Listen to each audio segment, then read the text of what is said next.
Münchende tuud edilen Man Group kampaniýasynyň öňkü ýol başçysy Türkmenistanyň korrupsiýa işlerine gatnaşmakda aýplanýar. Germaniýanyň DPA habar agentliginiň habar bermegine görä Man Group kampaniýasynyň öňkü ýol başçysy Türkmenistanyň korrupsiýa işlerine gatnaşmakda aýplanyp 9-njy dekabrda Münchende tuud edilýär. Maglumata görä kampaniýanyň 68 ýaşly öňkü ýol başçysynyň 2002-2003 ýyllarda Merkezi Aziýadaky öňkü Sowet respublikalaryna hökümet resmiýetlerine para vermekde möhüm rol oynanýany gaýdylýar. Şeýle-de habarda prokuratura edarasynyň bu iş bilen bagly geçiren derňewlerini şu 10 ýyllygyň başlaryna tamamlanyny habar berilýär. Ýöne suud işi ýyllaryň dowamyna ýygy tesirlipdir.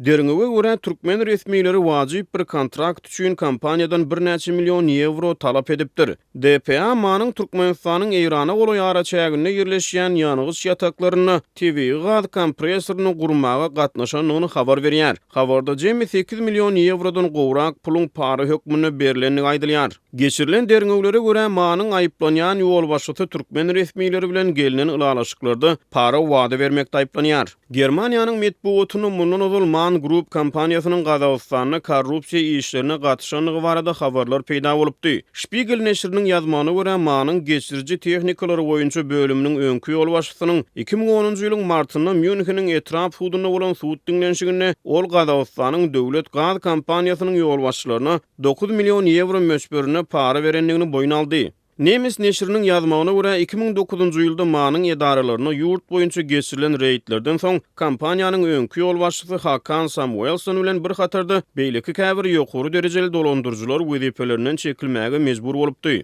Şeýle-de Spiegel neşri 2010-njy ýylda Man Group kampaniýasynyň Türkmenistanyň we Özbegistanyň Russiýa çekilen gaz geçirjiginiň döwre waplaşdyrylmagyny we giňeldilmegine degişli işleri ýylteşigi barada habar beripdi.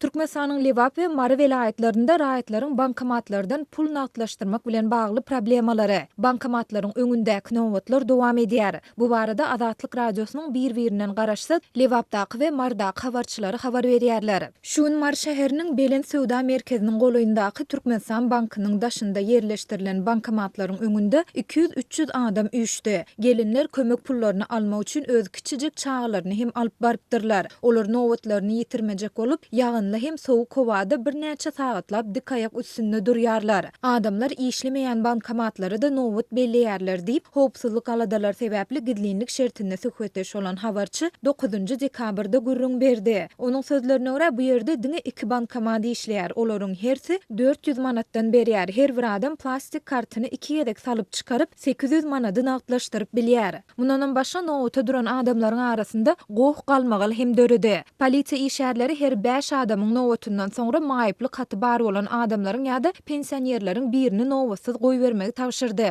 Adamlar ulalaşdylar, emma maýyply katy bar adamlar öz aralarynda gohlaşdylar. Polisiýa işärleri gohy ýatyrjak boldy, emma goh beterledi. Sebäbi sağ adamlar hem men maýyp diýip nowatsız girdiler diýip habarçy belledi. Aýdylmagyna görä Türkmenistan bankynyň başlygy nowaty duran adamlary köşeşdirmek üçin olary häzir pul ýagdaýynyň kyndygyny bellep bolduğundan beýleki bankomatlary hem pul salynjakdygyny aýdypdyr. Habarçy Mary şäherinden çykyp Sakarçaga etrawyna gidilýän ýoluň uğrunda ýerleşen Halk bankynyň daşynda 2 sany bankomatyň bardygyny, ýöne olardan da diňe biriniň işleýändigini belledi. Azatlyk radiosynyň Lewapdaky habarçysy hem halkara bitaraplyk gününiň we täze ýyl bayramynyň öňýanynda raýatlaryň plastik bank kartlaryna pul geçirilendigini aýtdy. Ýöne ol ilatyň işleýän ýa-da pul salynan ýekejede bankomat tapyp bilmän kösenýändigini belledi. Türkmenabad şäherinde bankomatlar kadaly işlemeýär. Raýatlar bankomatlaryň plastik kartlary ýutmagy, ýagny pul naklaşdyrmak üçin olary salanyňdan soňra ýydyny gaýdyp bermedligi we bankomatlaryň işlemedligi bilen ýüzeye bolýarlar. Bankomatlaryň ýerleşen ýerine aýlanýan nowatlary ýazylyp, bankomatlar işläp başlar diýen umyt bilen garaşýan adamlar hem köp diýip, howpsuzlyk aladalar sebäpli gidlinlik şertinde söhbetleş olan habarçy 9-njy dekabrda gurrun berdi. Türkmenistanda 3 ýyla golaý wagt bäri dowam edýän ykdysady kynçylyklaryň fonunda ýurdun paýtagtynda we regionlarynda nagd pul yetmezçiligi bilen baglylykda bankomatlaryň öňünde ýygy-ýygydan uzy nowatlar döreýär. Türkmen häkimetleri bu kynçylyklary bankomatlarda nagd pul yetmezçiligini tasdiklap ýa-da inkar edip çykyş etmeýärler.